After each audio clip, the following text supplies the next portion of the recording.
ಓಂ ನಮಃ ಸೂರ್ಯಾಯ ಚಂದ್ರಾಯ ಮಂಗಳಾಯ ಬುಧಾಯ ಚ ಗುರುಶುಕ್ರ ಶನಿಭ್ಯಶ್ಚ ರಾಹುಕೇತುವೇ ಕುರ್ವಂತು ಸರ್ವೇ ಮಮ ಸುಪ್ರಭಾತಂ. ಶ್ರೀ ಗುರುಭ್ಯೋ ನಮಃ ಹರಃ ಓಂ. ಸಮಸ್ತ ತುಳಸಿ ವೀಕ್ಷಕರಿಗೆ ಶಿವಸ್ವಾಮಿ ಗುರುಜಿ ಅನಂತ ನಮಸ್ಕಾರಗಳು. ಸ್ನೇಹಿತರೆ, ತಮಗೆಲ್ಲರೂ ಕೂಡ ವರಮಹಾಲಕ್ಷ್ಮಿ ಹಬ್ಬದ ಶುಭಾಶಯಗಳು. ಇವತ್ತಿನ ದಿನ ತಾಯಿಯ ಆರಾಧನೆಯನ್ನು ಮಾಡ್ತಕ್ಕಂಥ ದಿನ, ವರವನ್ನು ಬೇಡಿರ್ತಕ್ಕಂಥ ಇಷ್ಟಾರ್ಥಗಳನ್ನು ಸಿದ್ಧಿ ಮಾಡಿರ್ತಕ್ಕಂಥ ವರಮಹಾಲಕ್ಷ್ಮಿಯ ಹಬ್ಬ. ಸುಮಂಗಲೆಯರಿಗೆ ಸೌಮಂಗಲ್ಯತನವನ್ನು ಕೊಡ್ತಕ್ಕಂಥದ್ದು, ಬೇಡಿದ ವರವನ್ನು ಕೊಡ್ತಕ್ಕಂಥದ್ದು ತಾಯಿಯ ಅನುಗ್ರಹದಿಂದ. ನಿಮಗೆ ಕಂಪ್ಲೀಟಾಗಿ ಈ ವರಮಹಾಲಕ್ಷ್ಮಿಯ ಹಬ್ಬದ ವಿಶೇಷವಾಗಿರ್ತಕ್ಕಂಥ ಎಲ್ಲ ವಿಡಿಯೋಸ್ನ ಮಾಡಿರ್ತೀನಿ, ನೋಡ್ಕೊಂಬನ್ನಿ.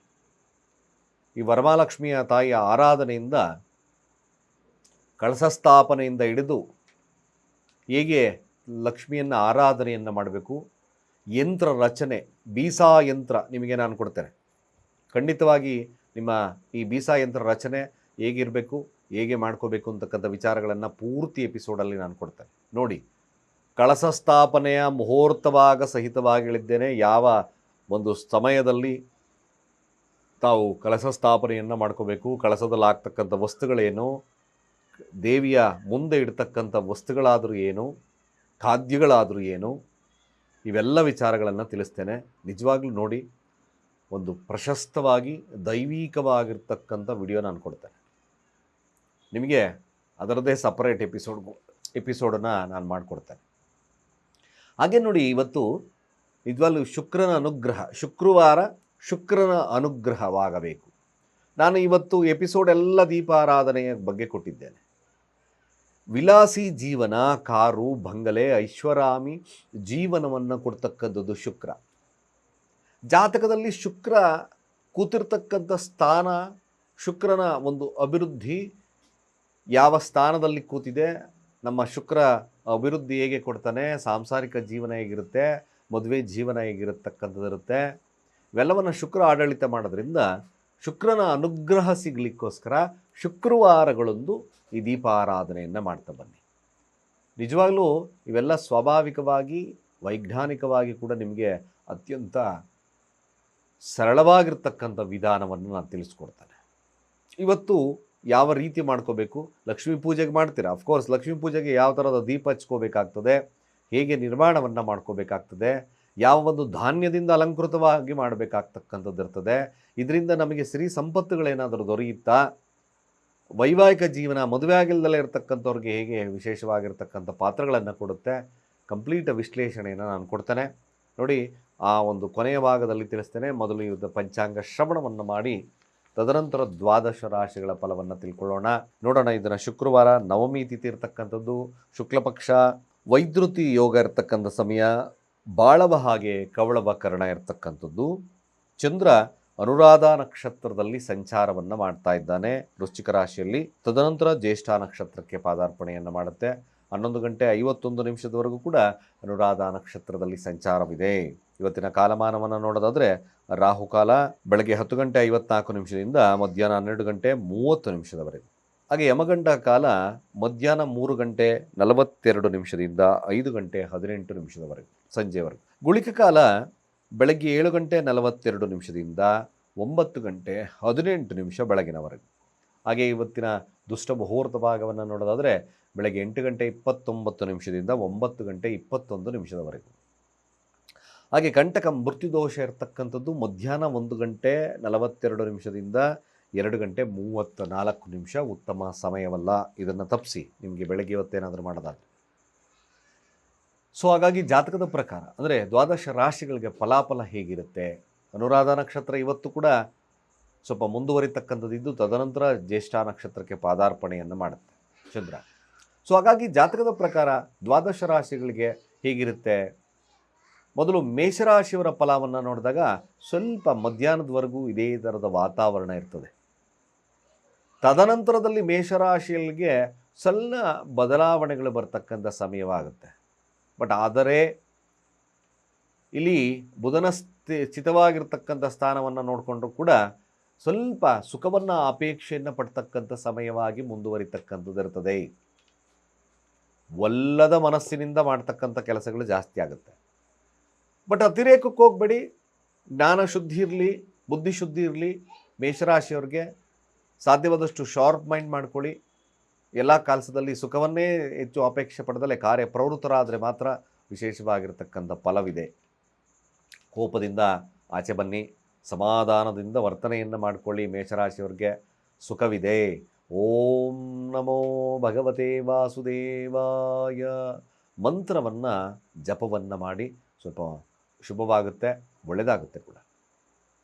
ಹಾಗೆ ವೃಷಭ ರಾಶಿಯವರ ಫಲ ಹೇಗೆ ನೋಡಿ. ವೃಷಭ ರಾಶಿಯವರಿಗೆ ಒಂದು ಸಣ್ಣ ಪ್ರಯತ್ನ ನಿಮ್ಮ ಆಸೆ ಆಕಾಂಕ್ಷೆಗಳನ್ನು, ಮನೋಕಾಮನೆಗಳನ್ನು ಚೆನ್ನಾಗಿ ಈಡೇರಿಸ್ತಕ್ಕಂಥದ್ದಿರ್ತದೆ. ನಿಮ್ಮ ಮಾತಿನ ಮೇಲೆ ಹೆಚ್ಚಿನ ವಿಶ್ವಾಸ, ನಿಗಾವನ್ನು ಇಡ್ತಕ್ಕಂಥದ್ದು ಒಳ್ಳೆಯದು. ವೃಷಭ ರಾಶಿಯವರಿಗೆ ಕಮ್ಯುನಿಕೇಷನ್ ಈಸ್ ಮೋರ್ ಇಂಪಾರ್ಟೆಂಟ್. ಮತ್ತು ಯಾವುದೇ ವಿಚಾರಗಳನ್ನು ಹಲವಾರು ಬಾರಿ ಪರಿಶೀಲಿಸಿ ಮುಂದುವರಿಯಿರಿ. ಯಾವುದೇ ಕೆಲಸ ಮಾತು ಕೂಡ ಅಷ್ಟೇ ಶುದ್ಧವಾಗಿರಲಿ.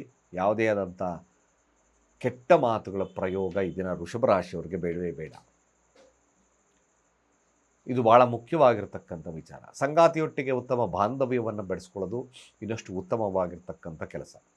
ಯಾರು ವೃಷಭ ರಾಶಿಯಲ್ಲಿದ್ದೀರೋ ನೀವು ಕೂಡ ಲಕ್ಷ್ಮೀ ವೆಂಕಟೇಶ್ವರ ಸ್ವಾಮಿಯ ಒಂದು ಆರಾಧನೆ, ಓಂ ಲಕ್ಷ್ಮೀ ನರಸಿಂಹೋ ತವದಾಸೋಹಂ ಅಥವಾ ಲಕ್ಷ್ಮೀ ಸಹಸ್ರನಾಮ ಅಥವಾ ವಿಷ್ಣು ಸಹಸ್ರನಾಮದಂತಹ ಮಂತ್ರಗಳನ್ನು ಹೇಳಿ ಸ್ವಲ್ಪ ಶುಭದಾಯಕವಾಗುತ್ತೆ, ಒಳ್ಳೆಯದು ಕೂಡ ಆಗುತ್ತೆ. ಮಿಥುನ ರಾಶಿಯವರ ಫಲಾಫಲ ನೋಡಿ. ಮಿಥುನ ರಾಶಿಯವ್ರಿಗೆ ಈ ದಿನ ಒಂದು ರೀತಿಯಾಗಿ ಅವ್ರಿಗೂ ಕೂಡ ಹಣಕಾಸು ಅಥವಾ ತನ್ನ ಕೆಲಸ ಅಥವಾ ಮನೆ ವಿಚಾರ, ಇವೆಲ್ಲ ವಿಚಾರದಲ್ಲಿ ತಾವು ಒಲ್ಲದ ಮನಸ್ಸಿನಿಂದ ತನ್ನ ಮಾತುಕತೆ ಸಂಭಾಷಣೆಗಳನ್ನು ಮನೆಯವರೊಟ್ಟಿಗೆ ಮಾಡ್ತಕ್ಕಂಥ ಸಾಧ್ಯತೆಗಳಿರುತ್ತೆ. ಯಾರು ಮಿಥುನ ರಾಶಿಯರಿದ್ದರೋ ಮಾತೇ ಹೊರಡಲ್ವೇನಪ್ಪ ಅಂತಕ್ಕಂಥದ್ದು ಜಾಸ್ತಿ ಇರುತ್ತೆ. ಅಷ್ಟೊಂದು ಮಾತಾಡ್ತಿದ್ದಾರೆ, ಯಾಕೆ ಇಷ್ಟೊಂದು ಮೌನವಾಗಿದ್ದಾರೆ ಈ ದಿನ ಅಂತಕ್ಕಂಥ ವಿಚಾರಗಳು ತಾಯಿಯ ವರ್ಗದವರಿಂದ ಕೇಳಿಸ್ಕೋಬೋದು, ಹಾಗೆ ಮನೆಯ ವರ್ಗದಿಂದ ಕೇಳಿಸ್ಕೋಬೋದು. ಇವೆಲ್ಲ ವಿಚಾರಗಳು ಸ್ವಲ್ಪ ಮಟ್ಟಿಗೆ ನಿಮಗೆ ನಡೀತಕ್ಕಂಥ ಸಾಧ್ಯತೆಗಳಿದೆ. ಆದಷ್ಟು ಕೂಡ ಚಿಂತನೆಗಳನ್ನು ಬಿಟ್ಟು, ಅನ್ನೆಸೆಸರಿ ಆಗಿರ್ತಕ್ಕಂಥ ಆಲೋಚನೆಗಳನ್ನು ಬಿಟ್ಟು ಮಿಥುನ ರಾಶಿಯವರು ಸಮಾಧಾನದ ವಾತಾವರಣವನ್ನು ಇಟ್ಕೊಂಡ್ರೆ ಮಾತ್ರ ಇದನ್ನು ಶುಭದಾಯಕವಾಗ್ತದೆ. ಅದರ್ವೈಸ್ ಕಷ್ಟ. ಯೋಚನೆಗಳನ್ನು ಬಿಟ್ಟು ತಾವು ಕಾರ್ಯಪ್ರವೃತ್ತರಾಗ್ತಕ್ಕಂಥದ್ದು ಒಳ್ಳೆಯದು. ಇದರಿಂದ ಮಾತ್ರ ಈಗ ಇದನ್ನು ಶುಭದಾಯಕವಾಗುತ್ತೆ. ಹೊರತುಪಡಿಸಿದ್ರೆ ಖಂಡಿತವಾಗಿಲ್ಲ. ಅಂದರೆ ಸ್ವಲ್ಪ ಆರೋಗ್ಯದಲ್ಲಿ ಸಮಸ್ಯೆ ಬರ್ಬೋದು, ನೆಮ್ಮದಿಯಲ್ಲಿ ಸಮಸ್ಯೆ ಬರ್ಬೋದು. ಅನ್ನೆಸೆಸರಿಯಾಗಿ ಸಾಲದ ಚಿಂತನೆಗಳು ಅದು ಇದು ಮಾಡ್ಕೊಂಡು ಕೂತ್ಕೊಂಡ್ರೆ ಈ ದಿನ ಉತ್ತಮವಾಗಿರ್ತಕ್ಕಂಥ ರಿಸಲ್ಟ್ ಸಿಗೋದಿಲ್ಲ. ಸೊ ಆದಷ್ಟು ಕೂಡ ನೀವು ಕೂಡ ವಿಷ್ಣುವಿನ ಸಹಸ್ರನಾಮವನ್ನು ಪಠಣೆಯನ್ನು ಮಾಡೋದ್ರಿಂದ ಸ್ವಲ್ಪ ಶುಭದಾಯಕವಾಗ್ತದೆ. ಹಾಗೆ ಕಟಕ ರಾಶಿಯವರ ಈ ದಿನದ ಫಲಾಫಲ ಹೇಗಿರುತ್ತೆ ನೋಡಿ. ಕಟಕ ರಾಶಿಯವ್ರಿಗೆ ಆದಷ್ಟು ಕೂಡ ಸ್ವಪ್ರಯತ್ನದಿಂದ ಗೆಲ್ಲಬೇಕು, ನನ್ನಿಂದ ಈ ಕೆಲಸ ಆಯಿತು ಅಂತಕ್ಕಂಥದ್ದು ಜಾಸ್ತಿ ಇರುತ್ತೆ. ಈ ವಿಚಾರದಲ್ಲಿ ತಾವು ಸ್ವಲ್ಪ ಹುಂಬತನವನ್ನು ಮಾಡಬೇಡಿ. ನಾನು ಮಾಡಿದ್ದು ಸರಿ ಅಂತಕ್ಕಂಥ ವಾದಗಳನ್ನು ದೂರ ಇಡಿ. ಕಟಕ ರಾಶಿಯಲ್ಲಿರ್ತಕ್ಕಂಥವ್ರು ಸಹೋದರರು, ಅಣ್ಣ ತಮ್ಮಂದಿರು ಅಥವಾ ಅಕ್ಕಪಕ್ಕದ ಒಂದು ನೆರೆಹೊರೆಯವರೊಟ್ಟಿಗೆ ಉತ್ತಮ ಬಾಂಧವ್ಯ ಇಟ್ಕೊಳ್ಳಿ. ತಮ್ಮ ಪ್ರಯತ್ನದಿಂದ ಸ್ವಲ್ಪ ಆ್ಯಕ್ಟಿವ್ ಆಗಿರ್ತಕ್ಕಂಥ ಕೆಲಸವನ್ನು ಮಾಡಿ. ಇದು ಶುಭದಾಯಕವಾಗ್ತದೆ. ವ್ಯಾಪಾರ ವಹಿವಾಟುಗಳಲ್ಲಿ ಸ್ವಲ್ಪ ಸಾಧಾರಣವಾಗಿರ್ತಕ್ಕಂಥ ಫಲಗಳಿರುತ್ತೆ. ಹಾಗೆ ಸಿಂಹರಾಶಿಯವರ ಫಲಾಫಲ ಹೇಗಿರುತ್ತೆ?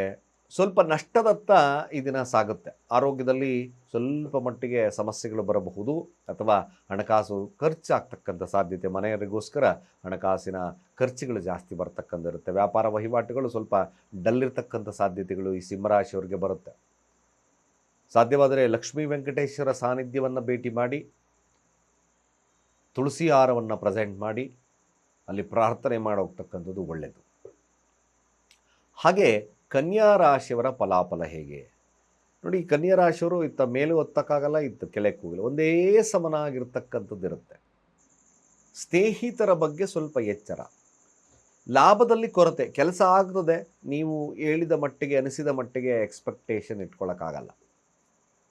ಪ್ರಯತ್ನಪಟ್ಟೆ ಆದರೂ ಕೂಡ ಅಷ್ಟೊಂದು ಫಲ ಸಿಗಲಿಲ್ಲ, ಈ ಥರದ ಮನೋಭಾವತೆ ಬರುತ್ತೆ. ಅಫ್ಕೋರ್ಸ್ ಆದರೂ ಕೂಡ ಕನ್ಯಾ ರಾಶಿಯವರಿಗೆ ಉತ್ತಮ ದಿನ, ತೊಂದರೆ ಇಲ್ಲ. ಹಾಗೆ ತುಲಾರಾಶಿಯವರ ಫಲಾಫಲ ಹೇಗೆ? ಸ್ವಲ್ಪ ಹಣಕಾಸಿನ ವಹಿವಾಟುಗಳು ಚೆನ್ನಾಗಿ ನಡೆಯುತ್ತೆ. ಭಾಗ್ಯಾಧಿಪತಿ ದಶಮ ಸ್ಥಾನದಲ್ಲಿ ಹಸ್ತಂಗತನಾಗಿದ್ದಾನೆ.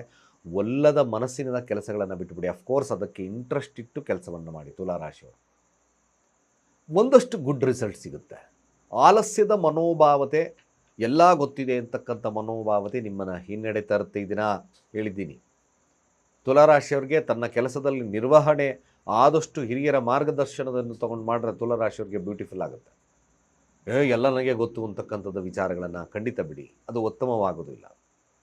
ಸ್ವಲ್ಪ ಈಗೋಸ್ಟಿಕ್ ನೇಚರ್ನ ಸ್ವಲ್ಪ ಕಡಿಮೆ ಮಾಡಿ. ಕೆಲವರ ಮಾತನ್ನು ಕೇಳ್ತಕ್ಕಂಥದ್ರಿಂದ ಮಾತ್ರ ಶುಭದಾಯಕವಾಗ್ತದೆ. ನೀವು ಕೂಡ ಓಂ ನಮೋ ಭಗವತೆ ವಾಸುದೇವಾಯ ಮಂತ್ರ ಪಠಣೆ ಶುಭದಾಯಕವಾಗುತ್ತೆ. ಹಾಗೆ ವೃಶ್ಚಿಕ ರಾಶಿಯವರ ಫಲಾಫಲ ವಿಪರೀತವಾಗಿರ್ತಕ್ಕಂಥ ವಾದ ವಿವಾದಗಳಿಗೆ ಇಳಿಯಲೇಬೇಡಿ. ವೃಶ್ಚಿಕ ರಾಶಿಯವ್ರಿಗೆ ಜ್ಞಾನವಂತರಾಗಿ ಕೆಲಸವನ್ನು ಮಾಡಿ. ಅಟ್ಲೀಸ್ಟ್ ಯಾರಾದರೂ ಹೇಳಿದ್ರೆ ಅನ್ನೋನಾಗಿ ಅದನ್ನು ಪರಾಮರ್ಶಿಸಿ, ಅದನ್ನು ಹೇಗೆ, ಏನು ಅದರಿಂದ ಲಾಭವಿದೆಯೋ ನಷ್ಟವಿದೆಯೇ ಅಂತಕ್ಕಂಥ ವಿಚಾರಗಳನ್ನು ಕಳ್ಕೊಳ್ಳಿ. ನೀವು ಹಿರಿಯರ ಮಾತನ್ನು ಪಾಲನೆಯನ್ನು ಮಾಡಿ. ನಿಮ್ಮ ಬಾಸ್ ಏನಾದರೂ ಹೇಳಿದ್ರೆ ಅದನ್ನು ಫಾಲೋಅಪ್ ಮಾಡ್ತಕ್ಕಂಥ ಕೆಲಸವನ್ನು ಮಾಡಿ. ವೃಶ್ಚಿಕ ರಾಶಿಯಲ್ಲಿರ್ತಕ್ಕಂಥವ್ರಿಗೆ ಖಂಡಿತ ಒಳ್ಳೆಯ ಸ್ಥಾನದಲ್ಲಿದ್ದಾನೆ ಬುಧನಾದರೂ ಕೂಡ ಈ ಸೋಂಬೇರಿತನವನ್ನು ಹೋಗಲಾಡಿಸಿ ಕಾರ್ಯಪ್ರವೃತ್ತರಾದರೆ ಅತ್ಯದ್ಭುತವಾಗಿರ್ತಕ್ಕಂಥ ಲಾಭ ಬರ್ತದೆ. ಅನ್ನೆಸೆಸರಿ ಆಗಿರ್ತಕ್ಕಂಥ ಟೋಪಗಳನ್ನು ಬಿಟ್ಟು ಸಾಧಾರಣವಾಗಿರ್ತಕ್ಕಂಥ ಮನುಷ್ಯನ ನೈಜ ಸ್ವಭೂರೂಪವನ್ನು ಇಟ್ಕೊಂಡಿರ್ತಕ್ಕಂಥದ್ದು ಮಾತ್ರ ಶುಭದಾಯಕವಾಗುತ್ತೆ, ಒಳ್ಳೆಯದಾಗುತ್ತೆ ಕೂಡ. ಧನುರಾಶಿಯವರ ಫಲಾಫಲ ಹೇಗೆ? ಇದ್ದಕ್ಕಿದ್ದಾಗೆ ಏನಾದರೂ ಸಮಸ್ಯೆಗಳು ಬರ್ತಕ್ಕಂಥದ್ದು ಇರುತ್ತೆ. ಅದರಿಂದ ಮನಸ್ಸು ತಂದು ಮನೆಯಿಂದ ದೂರ ಉಳಿತಕ್ಕಂಥ ಸನ್ನಿವೇಶ, ಅಥವಾ ಕೋಪಗಳನ್ನು ಮಾಡಿಕೊಂಡು ಸುಮ್ಮನೆ ಇರ್ತಕ್ಕಂಥದ್ದು, ಸೈಲೆನ್ಸ್ ಇರ್ತಕ್ಕಂಥ ಸನ್ನಿವೇಶ, ಯಾರೊಟ್ಟಿಗೂ ಮಾತುಕತೆಗಳನ್ನು ನಡೆಸ್ತಲೇ ಇರತಕ್ಕಂಥ ಸನ್ನಿವೇಶಗಳು ಕೂಡ ಬರ್ತದೆ. ಎಷ್ಟು ಕೆಲಸ ಮಾಡಿದ್ರೆ ಏನು ಬಂತು ಪ್ರಯೋಜನ ಅಂತಕ್ಕಂಥದ್ದು ಮನೋಭಾವದಲ್ಲಿ ನಿಮ್ಮ ಧನುರಾಶಿಯವರಿಗೆ ಬರುತ್ತೆ. ಆರೋಗ್ಯದಲ್ಲಿ ಸ್ವಲ್ಪ ವ್ಯತ್ಯಾಸಗಳು ಕೂಡ ಕಂಡು ಬರ್ತಕ್ಕಂಥ ಸಾಧ್ಯತೆಗಳಿರುತ್ತೆ. ಸಾಧ್ಯವಾದರೆ ಈ ದಿನ ಸ್ವಲ್ಪ ಹೆಸರು ಕಾಳನ್ನು ಪಕ್ಷಿಗಳಿಗೆ ಹಾಕ್ತಕ್ಕಂಥ ಕೆಲಸವನ್ನು ಮಾಡಿ. ಸ್ವಲ್ಪ ಶುಭದಾಯಕವಾಗ್ತದೆ. ಅತಿರೇಕಕ್ಕೆ ಹೋಗೋದು ಏನು ಬೇಡ. ಸಮಾಧಾನದ ವಾತಾವರಣ ಒಳ್ಳೆಯದು. ಮಕರ ರಾಶಿಯವರ ಫಲಾಫಲ ಹೇಗಿರುತ್ತೆ? ಮಕರ ರಾಶಿಯವ್ರಿಗೆ ಅಫ್ಕೋರ್ಸ್ ಇದರ ಲಾಭದ ದಿನ. ಮ್ಯಾಕ್ಸಿಮಮ್ ವ್ಯಾಪಾರ ವಹಿವಾಟುಗಳಲ್ಲಿ ಲಾಭವನ್ನು ಪಡಿತಕ್ಕಂಥ ದಿನ. ಸಂಗಾತಿಯೊಟ್ಟಿಗೆ ಉತ್ತಮ ಬಾಂಧವ್ಯವನ್ನು ಪಡಿತಕ್ಕಂಥ ದಿನ. ಹಾಗೆ ಒಂದು ಸಂಧಾನದ ಕೆಲವೊಂದು ರೀತಿಯಲ್ಲಿ ಶುಭದಾಯಕವಾಗಿರ್ತಕ್ಕಂಥ ದಿನ. ಖಂಡಿತವಾಗಿ ಚೆನ್ನಾಗಿದೆ. ಮಕರ ರಾಶಿಯವ್ರಿಗೆ ಲಕ್ಷ್ಮಿಯ ಕೃಪೆ ಒಲಿತಕ್ಕಂಥದ್ದು ಕೂಡ ಇದೆ, ಒಳ್ಳೆಯದಾಗಲಿ ಕೂಡ. ಹಾಗೆ ಕುಂಭರಾಶಿಯ ಫಲಾಫಲ ಹೇಗೆ ನೋಡಿ? ಈ ದಿನ ಆದಷ್ಟು ಕುಂಭರಾಶಿಯವರು ತನ್ನ ಆರೋಗ್ಯದ ಬಗ್ಗೆ ಸ್ವಲ್ಪ ಕಾಳಜಿಯನ್ನು ವಹಿಸ್ಕೊಳ್ಳಿ. ಕೋಪವನ್ನು ನಿಯಂತ್ರಣದಲ್ಲಿಟ್ಕೊಳ್ಳಿ. ಏನು ಕೆಲಸಗಳನ್ನು ಮಾಡಬೇಕೋ ಆ ಕೆಲಸಕ್ಕೆ ಮಾತ್ರ ಪ್ರಿಯಾರಿಟಿಯನ್ನು ಕೊಡಿ. ಯಾವುದೇ ಸ್ನೇಹಿತರ ವರ್ಗದವರ ವಿಚಾರದಲ್ಲಿ ವ್ಯವಹಾರವನ್ನು ಮಾಡಬೇಕಾದ್ರೆ ಸ್ವಲ್ಪ ಕೂಲಂಕುಷವಾಗಿ ಆಲೋಚಿಸಿ ಮಾಡ್ತಕ್ಕಂಥದ್ದು ಒಳ್ಳೆಯದು. ಇಲ್ಲಾಂದರೆ ಸ್ವಲ್ಪ ಸಮದಾಯಕ ಆಗ್ತದೆ. ಕೋಪ ನಿಯಂತ್ರಣದಲ್ಲಿ ಇಟ್ಕೊಳ್ತಕ್ಕಂಥದ್ದು ಒಳ್ಳೆಯದು. ನೀವು ಕೂಡ ವಿಷ್ಣುವಿನ ಸಹಸ್ರನಾಮವನ್ನು ಪಠನೆ ಮಾಡಿ. ಖಂಡಿತ ಕೆಲಸಗಾರಗಳೆಲ್ಲ ಸುಸೂತ್ರವಾಗಿ ನಡೆಯುತ್ತೆ, ಒಳ್ಳೆಯದಾಗುತ್ತೆ ಕೂಡ. ಕೊನೆಯದಾಗಿ ಮೀನರಾಶಿಯ ಫಲಾಫಲ ಹೇಗೆ? ಮೀನರಾಶಿಯವರಿಗೆ ಭಾಳ ಮುಖ್ಯವಾಗಿರ್ತಕ್ಕಂಥದ್ದು ಹಣಕಾಸಿನಲ್ಲಿ ಸ್ವಲ್ಪ ಜಾಗರೂಕರಾಗಿ ಸಂತೋಷವನ್ನು ಹಂಚ್ಕೊಳ್ಳಿ ದಿನ. ಅದು ಭಾಳ ನಿಮಗೆ ಶುಭದಾಯಕವಾಗ್ತದೆ. ಸ್ವಾರ್ಥ ಬುದ್ಧಿಯನ್ನು ಸ್ವಲ್ಪ ತ್ಯಾಜ್ಯವನ್ನು ಮಾಡಿ. ಮೀನರಾಶಿಯವರಿಗೆ ದೈವಿಕವಾಗಿರ್ತಕ್ಕಂಥ ಮನೋಭಾವತೆ ಈ ದಿನ ಜಾಸ್ತಿ ಬರುತ್ತೆ. ಮಕ್ಕಳೊಟ್ಟಿಗೆ ಉತ್ತಮ ಬಾಂಧವ್ಯವನ್ನು ಪಡ್ಕೊಳ್ತೀರಾ. ಪ್ರೀತಿಪಾತ್ರರೊಟ್ಟಿಗೆ ಉತ್ತಮ ಸಂಭಾಷಣೆಗಳನ್ನು ಮಾಡ್ಕೊಳ್ತಕ್ಕಂಥದ್ದು ಕೂಡ ಇದೆ. ಮೀನರಾಶಿಯವರಿಗೆ ಖಂಡಿತವಾಗಿ ಶುಭದಾಯಕವಾಗಿದೆ. ನಿಮ್ಮ ಬುದ್ಧಿಯನ್ನು ಸ್ವಲ್ಪ ಶಾರ್ಪ್ನೆಸ್ ಮಾಡಿಕೊಂಡ್ರೆ ಈ ದಿನ ಅದ್ಭುತವಾಗಿರ್ತಕ್ಕಂಥ ಫಲಗಳು ಲಭ್ಯವಾಗೋದ್ರ ಎರಡು ಮಾತಿಲ್ಲ. ಇಷ್ಟು ದ್ವಾದಶ ರಾಶಿಗಳ ಫಲಾನುಫಲಗಳು. ಸ್ನೇಹಿತರೆ ನೋಡಿ, ಈ ದಿನ ಭಾಳ ಮುಖ್ಯವಾಗಿ ಮನೆಯಲ್ಲಿ ಬೆಳ್ಳಿಯ ದೀಪ ಇದ್ದರೆ ಬೆಳಗಿ, ಅಥವಾ ಬೆಳ್ಳಿ ದೀಪ ಇಲ್ವಾ, ನಿಮ್ಮ ಮನೆಯಲ್ಲಿ ಯಾವ ದೀಪ ಇದೆಯೋ ಅದನ್ನು ಬೆಳಗಿಸ್ತಕ್ಕಂಥ ಕೆಲಸವನ್ನು ಮಾಡಿ. ತುಪ್ಪವನ್ನು ಹಾಕಿ ಈ ದಿನ ದೀಪವನ್ನು ಹಚ್ಚಿ. ಹಾಗೆ ಆ ದೀಪದೊಳಗಡೆ ಶುಕ್ರನ ಅನುಗ್ರಹ ಬೇಕು ಅಂದರೆ ಸ್ವಲ್ಪ ಮಟ್ಟಿಗೆ ಸಕ್ಕರೆಯನ್ನು ಹಾಕಿ ದೀಪವನ್ನು ಹಚ್ಚಿ. ಇದು ವೆರಿ ವೆರಿ ಇಂಪಾರ್ಟೆಂಟ್. ಕೆಳಗಡೆ ನಿಮ್ಮ ಮನೆಯಲ್ಲಿ ಬಿಳಿ ಜೋಳ ಇದ್ದರೆ ಹಾಗೆ ನೆಲದಲ್ಲಿ ಇಡೋದಕ್ಕಿಂತ ಬಿಳಿ ಜೋಳವನ್ನು ಒಂದು ತಟ್ಟೆಲ್ಲಿ ಹಾಕಿ ತದನಂತರ ದೀಪವನ್ನು ಹಚ್ಚತಕ್ಕಂಥ ಕೆಲಸವನ್ನು ಮಾಡಿ. ಯಾರಿಗೆ ಶುಕ್ರನ ಸಮಸ್ಯೆ ಇದೆಯೋ ನಿಜವಾಗ್ಲೂ ಅಬಂಡೆಂಟ್ ಆಗಿರ್ತಕ್ಕಂಥ ಐಶ್ವರ್ಯ ಪ್ರಾಪ್ತಿಯಾಗಬಹುದು. ಜಾಯ್ ಅಂದರೆ ವಿಲಾಸಿ ಜೀವನವನ್ನು ಕೊಡ್ತಕ್ಕಂಥದ್ದಿರುತ್ತೆ. ಹಲವಾರು ಒಂದಿಸಕ್ಕೆಲ್ಲ ಸೀಮಿತ ಅಲ್ಲ, ಆಗಿಂದಾಗ್ಗೆ ಮಾಡ್ತಾರೆ. ಜಾತಕಗಳನ್ನು ಪರಿಶೀಲನೆ ಮಾಡಿಕೊಂಡು ಶುಕ್ರವಾರಗಳ ಒಂದು ಫಲಗಳ ಅಭ್ಯಂತರವಾಗಿ ನಿಜವಾಗ್ಲೂ ಲಭ್ಯವಾಗುತ್ತೆ. ಇದರಿಂದ ಶುಕ್ರನ ಅನುಗ್ರಹ ಸಿಗುತ್ತೆ. ಮನೆಯಲ್ಲೇ ಕೂತ್ಕೊಂಡು ಗ್ರಹಗಳನ್ನು ರೀಚಾರ್ಜ್ ಮಾಡ್ಕೊಳ್ತಕ್ಕಂಥ ಕೆಲಸವನ್ನು ಮಾಡಿ. ನಿಜವಾಗ್ಲೂ ಭಾಳ ವಿಶೇಷವಾಗಿರ್ತಕ್ಕಂಥ ಫಲಗಳು ಲಭ್ಯವಾಗೋದ್ರಲ್ಲಿ ಎರಡು ತೊಂದರೆ ಇಲ್ಲ, ಒಳ್ಳೆಯದಾಗುತ್ತೆ ಕೂಡ. ಸ್ನೇಹಿತರೆ ನೋಡಿ, ಮಕರ ರಾಶಿ, ಈ ಮಕರ ರಾಶಿಯವರು ಎಲ್ಲವೂ ಗೊತ್ತಿರ್ತಕ್ಕಂಥ ವಿಚಾರಗಳು, ಅಂದರೆ ಕೆಲಸದಲ್ಲಿ ಪ್ರವೀಣತೆ ಇದ್ದರೂ ಸಹಿತ ಸ್ವಲ್ಪ ಲೇಜಿನೆಸ್ ಕಾಡಬಹುದು. ಮಾನಸಿಕ ಸ್ಥಿತಿಗತಿಗಳಲ್ಲಿ ಕೂಡ ವ್ಯತ್ಯಾಸಗಳು, ಯಾವಾಗ ಸರಿಯಾದಂಥ ಕೆಲಸಗಳಾಗಲಿಲ್ವೋ ಅವ್ರ ಮನಸ್ಥಿತಿ ಕುಗ್ಗುತ್ತೆ. ಶನಿಯ ತತ್ವ, ಮಕರ ರಾಶಿ ಶನಿಯ ತತ್ವ ಯಾವಾಗಲೂ ರಾಜಗಾಂಭೀರ್ಯ, ರಾಜ ಟಿ ವಿ, ಅಂದರೆ ಯಾವಾಗಲೂ ನಾನು ಮೇಲಿರಬೇಕು, ಟಾಪ್ ಆಗಿರಬೇಕು, ನನ್ನ ಮಾತು ಕೇಳಬೇಕು ಅಂತಕ್ಕಂಥದ್ದೆಲ್ಲ ಇರ್ತದೆ. ಯಾವಾಗ ಇದು ಸಮಸ್ಯೆಗಳು ಬರುತ್ತೋ ಅವ್ರಿಗೆ ಒಂದು ಸ್ಟ್ರಾಟಜಿ ಇರೋದು ಕಷ್ಟ, ಸ್ಟ್ಯಾಮಿನಾ ಇರೋದು ಕಷ್ಟವಾಗ್ತದೆ.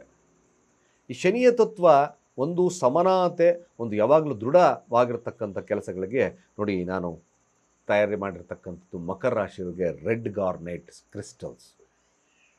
ಇದು ನಿಜವಾಗ್ಲೂ ನಿಮ್ಮ ಜೀವನದಲ್ಲಿ ಒಂದು ಪೊಟೆನ್ಷಿಯಾಲಿಟಿ ಕೊಡುತ್ತೆ, ಧೈರ್ಯ ಸ್ಥೈರ್ಯವನ್ನು ಕೊಡ್ತಕ್ಕಂಥದ್ದಿರುತ್ತೆ. ಹಾಗೆ ಒಂದು ಕೆಲಸದಲ್ಲಿ ಉತ್ಕೃಷ್ಟವಾಗಿರ್ತಕ್ಕಂಥ ಫಲಗಳನ್ನು ಕೊಡುತ್ತೆ.